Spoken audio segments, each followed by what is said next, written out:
Muy buen día y saludos a todos los que nos ven a través de YouTube y de la televisión. Bienvenidos de nuevo a estos programas de Utsi Hajao, que hemos dedicado a la reflexión teológica. Intentamos aprender a hacer teología. ¿Sí? Sería una primera teología, pero muy importante. Y aprender a hacer teología significa aprender a aplicar el entendimiento, la razón, la inteligencia, a la palabra y al amor recibidos gratuitamente de parte de Dios. Hemos llegado al punto culmen o a la cima de nuestra reflexión. Hemos descubierto cuál es el proyecto y el plan de Dios para cada persona, para la humanidad. Hemos descubierto también cómo dramáticamente hemos dicho no quiero, eso es el pecado, siendo la voluntad de Dios que seamos felices en el amor y que vivamos abundantemente en una sola familia y formando una gran fraternidad. Hemos dicho simplemente no. Yo quiero hacer mi vida por mi cuenta y quiero crear una sociedad a mi conveniencia. Sin saber, pues, las consecuencias. Porque las consecuencias son corrupción y muerte. Ahora bien, Dios, ¿cómo responde ante esta maldad creada por nosotros?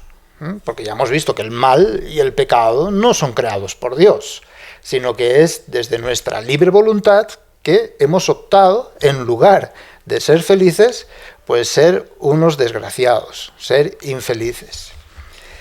¿Por qué la cima y el culmen de la teología? Porque vamos a meditar el centro de nuestra fe. ¿Y cuál es el centro de nuestra fe? Es la misericordia. Bien, vamos a empezar este tema y vamos a dar presupuestos acerca de este tema sobre la misericordia. Pero no sin antes ver que la revelación definitiva de Dios es algo escandaloso y además parece tontería, porque la revelación definitiva de Dios es la cruz. La muerte del Hijo. Tanto amó Dios al mundo que entregó al sacrificio a su propio Hijo. Vamos a descubrir el significado y el porqué de esto. ¿Por qué nuestra fe o nuestra religión se basa en un Dios crucificado? Que a primeras y a todo el mundo y a toda la gente le parece algo impresionante.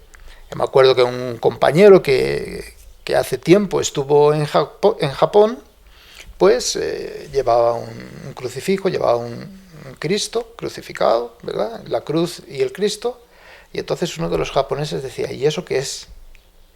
Y entonces le explicaba que eso es mi Dios. Y entonces el otro se escandalizó y dice, qué Dios más raro, ¿verdad? Un Dios muerto, un Dios clavado en una cruz. Un Dios lleno de sangre, qué Dios más extraño. Nosotros ya estamos acostumbrados porque vivimos nuestra fe y, bueno, la cruz y tal, pero la primera impresión es esa. ¿Por qué la muerte de Cristo? ¿Por qué la cruz? Eso es lo que vamos a intentar reflexionar el día de hoy y estos días. Primero, fuimos creados para una vida feliz, para ser perfectos en el amor, es decir, formar una familia y una gran fraternidad, y en una perfección de amor, pues total. Fuimos creados a imagen de Dios, para llegar a ser semejantes a Dios mismo. Creados para ser una sola familia y vivir en fraternidad. Creados para tener vida en esta tierra, en este mundo, en esta existencia, y eterna, una vida eterna, que va más allá del tiempo y del espacio y de nuestra historia. Sin embargo, como decimos, por nuestra libre voluntad, tanto los primeros padres, Adán y Eva, como nosotros con nuestro pecado, hemos optado por hacer de nuestra vida una verdadera puerta al infierno. Hemos optado por la muerte en lugar de la vida. Hemos optado por la desgracia en lugar de la felicidad.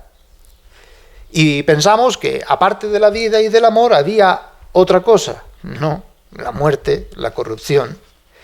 Y entonces nuestra vida personal y nuestra sociedad actual está llena, repleta de opresiones, de desgracias, de corrupción, de males, abocados al no amor.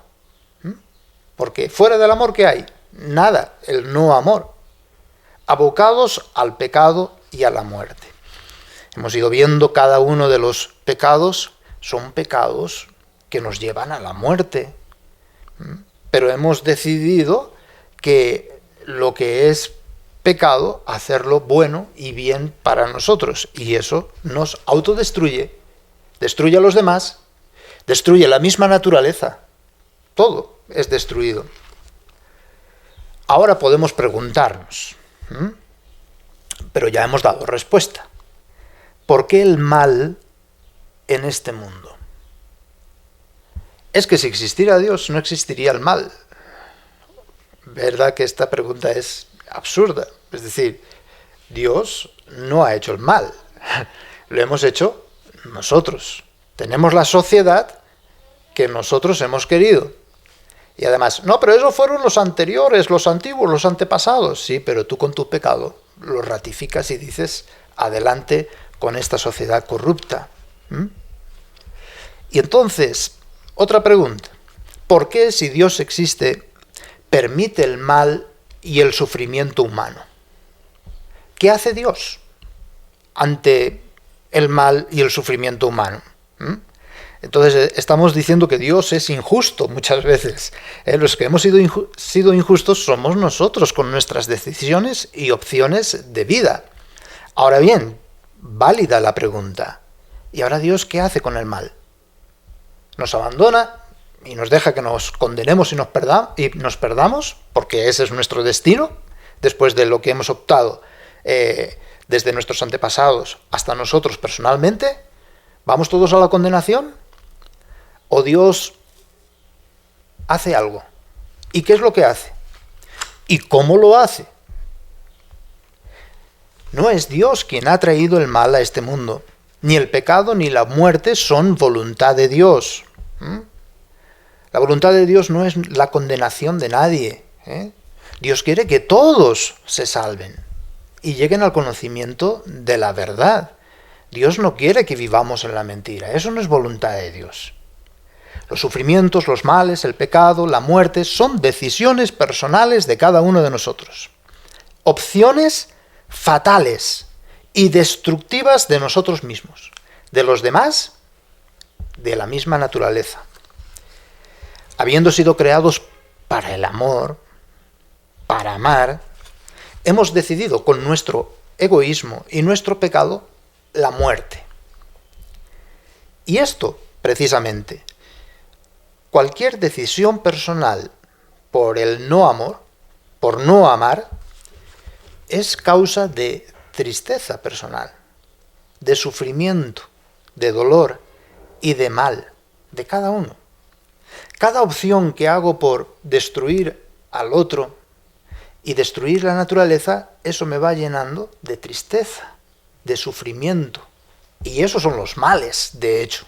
Bien, por decisiones propias, contra uno, contra los demás y contra la naturaleza. Esta opción que hemos hecho la humanidad entera, y cada uno personalmente, fijémonos bien, no tiene remedio humano. No tiene remedio. porque el rechazo de Dios pues ha llevado a nuestra autodestrucción. No es que Dios nos haya rechazado, sino que nosotros hemos rechazado a Dios. Por eso el pecado es tan grave. Y tenemos que entender las consecuencias del pecado, que son gravísimas. Yo libre y voluntariamente he dicho, me pierdo y me condeno. ¿Y Dios qué puede hacer ahí? ¿Me puede obligar? ¿Me puede imponer? ¿O qué puede hacer? ¿Y cómo lo puede hacer? Esto es clave. Estas preguntas sí que son importantes, ¿bien? Rechazar a Dios, que es amor, y amar a las cosas creadas, eso es el pecado, no tiene otra salida más que el sufrimiento, los males y la muerte. Sin embargo, y aquí viene ya el tema de hoy sobre la misericordia. Dios no nos abandonó, ni nos abandona, ni nos abandonará jamás. Espera nuestro regreso. Espera que volvamos a Él, como lo descubrimos pues en esta parábola bíblica del hijo pródigo. Es decir, Dios no va a buscarnos y nos dice, vuelve, regresa y tal lo que fuere. No, espera. Espera. Es decir, respeta de una forma dramática nuestra libre voluntad. Es decir, si quieres, no es un Dios que nos imponga, sino es un Dios que espera. ¿Para qué? ¿Para que cuando regresemos darnos la gran paliza? De ninguna manera. Y hay mucha gente que piensa así. No es que si regreso me va a condenar, me va a castigar, entonces prefiero estar acá. No, sino para devolvernos la dignidad de hijos propios suyos, para elevarnos a la comunión con Él, para hacernos felices. Esto es el ser de Dios. ¿Quién va a tener miedo de acercarse a Dios? Y esto es fundamental en el tema de misericordia. Decía Santa Teresita del Niño Jesús, ya podría yo haber cometido todos los males y los peores pecados de la historia de la humanidad. En ningún momento dudaría de lanzarme a los brazos de Dios Padre, porque sé cómo es de misericordioso. Es decir, no es un Dios que condena, que castiga, que tiene rabia, que tiene cólera, que tiene ira. No, es un Dios misericordioso. Pero sí, voy a Él libre y voluntariamente y me lanzo a sus brazos. Si no, pues Él no me va a obligar. Es decir, nos quiere volver a dar una nueva oportunidad. ¿A qué? A ser semejantes a Él. La revelación definitiva o manifestación de Dios no va a ser pues de un amor que sorprende triunfalmente, como muchos esperan, sino que es un Dios amor que nos va a atraer. Es distinto, nos va a seducir, nos va a enamorar. Cuando sea levantado, entonces atraeré a todos hacia mí. Y ya estamos adelantando, se refiere a la cruz. Como la serpiente de bronce fue levantada por Moisés y todo el que miraba quedaba sano, pues así tiene que ser levantado el Hijo del Hombre, para que todo quien lo vea quede curado y sanado del dolor, del sufrimiento y del mal. Bien, no va a ser un poder de un amor que sorprende triunfalmente, sino el que atrae y se impone, en este sentido, por la solidaridad en el dolor. Tremendo. O sea, Dios no se revela de una forma triunfal y victoriosa por encima de nosotros, sino que para manifestar que nos ama y que no nos ha abandonado, va a solidarizarse, es decir, va a hacer suyo nuestro dolor, nuestros sufrimientos, las consecuencias de nuestro mal y la misma muerte. ¿Acaso él necesitaba hacer eso? No, solo lo podemos entender comprendiendo que Dios es amor.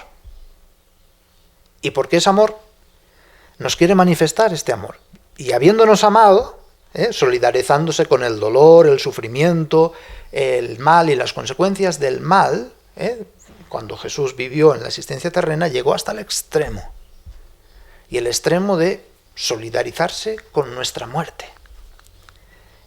Y una muerte de cruz, es lo que Pablo señala.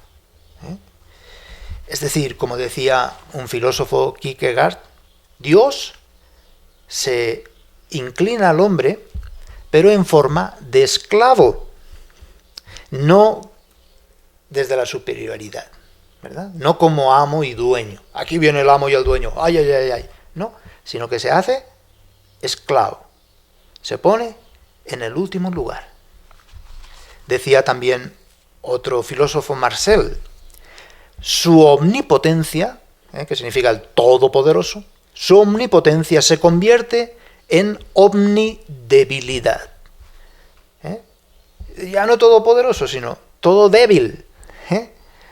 Es decir, asume no solamente nuestra naturaleza humana, sino nuestro dolor, nuestro sufrimiento, el mal, las consecuencias del mal y la muerte, en su propia carne. Por lo tanto, es lo que Pablo dice en Filipenses 2, versículo 7. Es la muerte de Cristo en la cruz. Ahí tenemos la revelación definitiva. Y solamente cuando fijemos nuestra mirada en este Dios crucificado, vendremos a la fe cristiana. Cuando tengamos un encuentro personal con este Dios que nos amó y nos amó hasta el extremo, hasta la muerte. Tremendo. Esto es lo que llamamos misterio pascual. Para hablar de la misericordia, hemos de hablar del misterio pascual primero. La respuesta que Dios da al dolor o al sufrimiento humano y a la muerte del hombre es la muerte de un hombre crucificado, que al mismo tiempo es Hijo de Dios.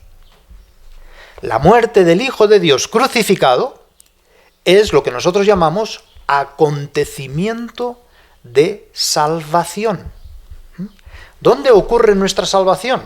¿Cuál es el acto definitivo de nuestra salvación? La muerte de Cristo, verdadero hombre y verdadero Dios, en la cruz. ¿Por qué?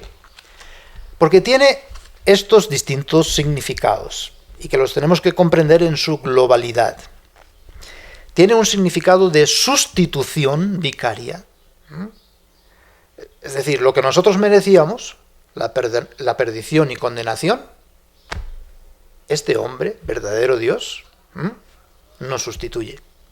Yo me pierdo, yo me condeno. ¿Para qué? Para que veas cómo te amo.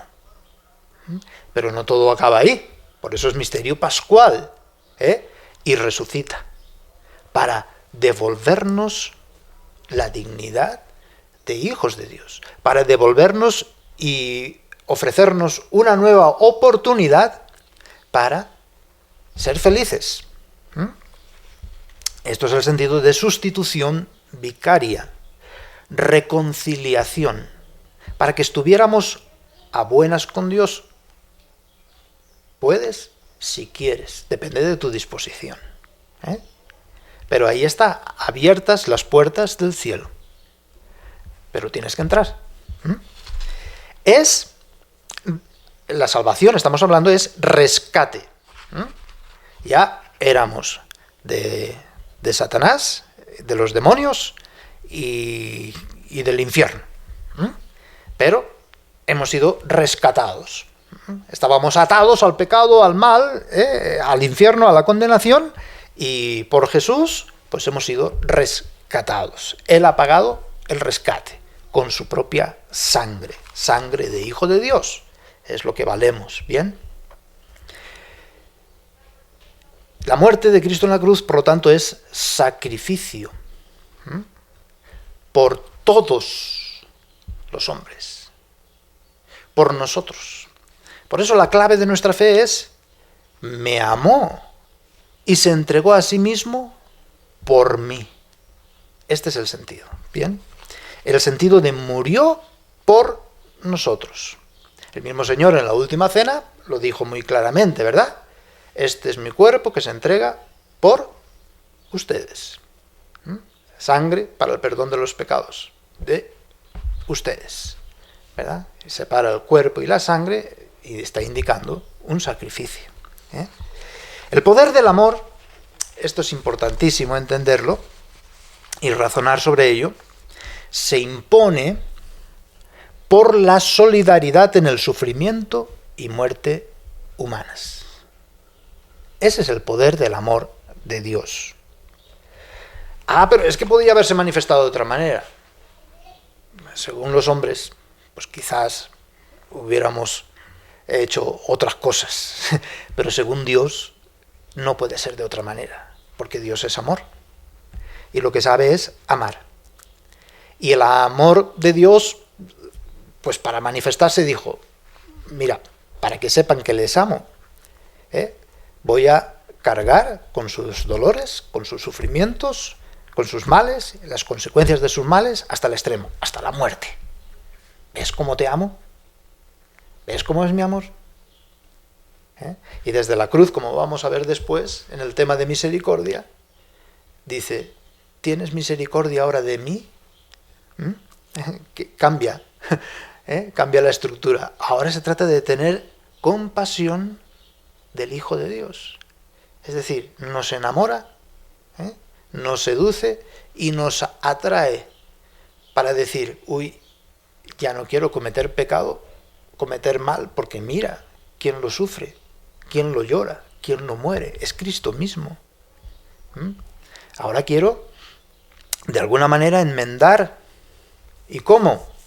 El mismo Señor lo dice: cuando tuve hambre, me diste de comer; cuando tuve sed, me diste de beber; cuando estaba desnudo, me vestiste. Es decir, ahí, en tus hermanos, en tus prójimos, me estás amando a mí, porque yo he cargado con todo ese dolor, con todo ese sufrimiento y con todo ese mal.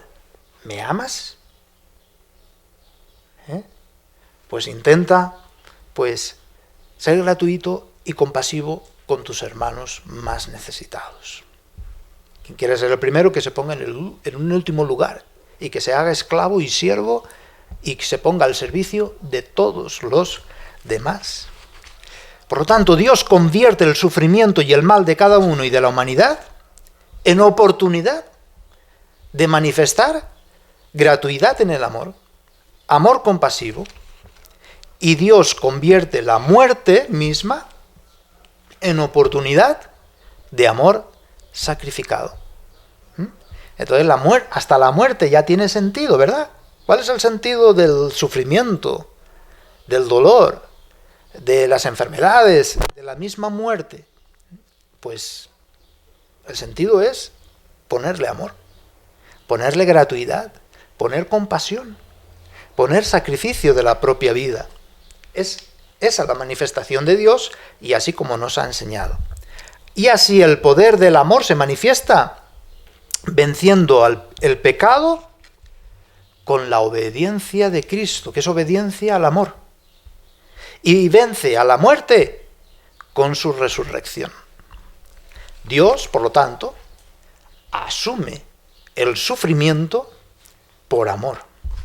Y el sufrimiento humano le provoca más amor, más gratuidad, más compasión. He venido a anunciar el amor de Dios al más pobre, al que más sufre, a la víctima de injusticia, de violencia precisamente. Dios asume el sufrimiento por amor, y el sufrimiento humano, a partir de él, se convierte en provocación de amor de cada uno de nosotros hacia el que sufre, ¿verdad? Nos lleva a hacer obras de amor, a transformar la sociedad humana en una civilización del amor, a cambiar estructuras. El misterio de la cruz nos revela cómo Dios, venido en la carne, aceptó humildemente el sufrimiento y la muerte por un bien mayor, diría San Pablo. Dios no permite un mal que no dé frutos de un bien mayor. ¿Y cuál es el bien mayor de la muerte de Cristo? Pues la resurrección. Es decir, para que cada uno de nosotros y todos tuviéramos de nuevo acceso a Dios. Acceso a la vida eterna, acceso a la comunión con Dios. Es decir, murió para llevarnos consigo a Dios mismo. Habiéndonos amado, nos amó hasta el extremo. ¿Cuál es este extremo de amor? Estamos definiendo la misericordia. Es decir, un amor que perdona, que libera del dolor y de la culpa, porque la carga el otro, la sufre el otro. El amor de Dios insospechado y que nadie pudiera haber esperado es el amor crucificado. Un amor que se manifiesta bajo la forma de sacrificio por los pecados del mundo. Toda la vida terrena de Jesús es cumplir una misión divina de obediencia radical. Esto destruyó el pecado, porque el pecado es desobediencia a Dios. Y la cima de esta obediencia es la muerte en la cruz, injuriosa e infamante. Su misión fue llevar a cabo el cumplimiento de la obra de la salvación, es decir, la redención humana, la perfecta glorificación de Dios. Toda la vida de Jesús fue una revelación del Padre. ¿Tú quieres ver al Padre? ¿Quieres conocer al Padre? Pues escucha las palabras de Jesús. Mira las obras de Jesús. Entiende los silencios de Jesús, sus sufrimientos, su forma de ser, su forma de hablar. Entonces conocerás al Padre. Quien me ve a mí, ve al Padre. Toda la vida de Jesús fue rescatarnos, es decir, redención. Desde su encarnación, ya es el primer abajamiento, su vida oculta, su palabra purificadora, sus curaciones, los exorcismos. El sentido de todo esto es lo que dice Mateo 8:17, hablando del siervo sufriente. Dice, y con todo, eran esas enfermedades. Cuando él se acercaba, ¿sí?, a curar a un enfermo, él cargaba con esa enfermedad del enfermo. No tomaba la enfermedad, como dicen las sectas, ¿verdad? Tomaba la enfermedad y la tiraba. Eso no sería compasión.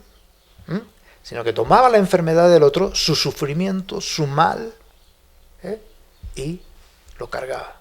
Por eso dice que tocaba al leproso y quedaba él leproso. El paralítico y quedaba él paralítico. Ahí lo vemos en la cruz. Todas las enfermedades eran las que estaba llevando él en ese momento. Eso es compasión. Eso es misericordia. Y toda la vida de Jesús fue recapitulación, es decir, restablecer al hombre caído en su vocación primera. Sin embargo, fue sobre todo, es toda la vida de Jesús, pero llega a su cima por la sangre de la cruz. Es decir, muriendo destruye la muerte y resucitando nos devuelve la vida, la llamada a la felicidad eterna. La salvación, por tanto, resulta del Hijo de Dios, que uniendo a sí mismo la naturaleza humana, encarnación, y venciendo la muerte con su muerte y resurrección, ha redimido al hombre y lo ha transformado eficazmente en una criatura hacia una restauración universal. Es en la cruz donde se lleva a cabo la obra de redención, adquiriendo para todos salvación y verdadera libertad. Es decir, Jesús murió por todos. Y por todos es por todos.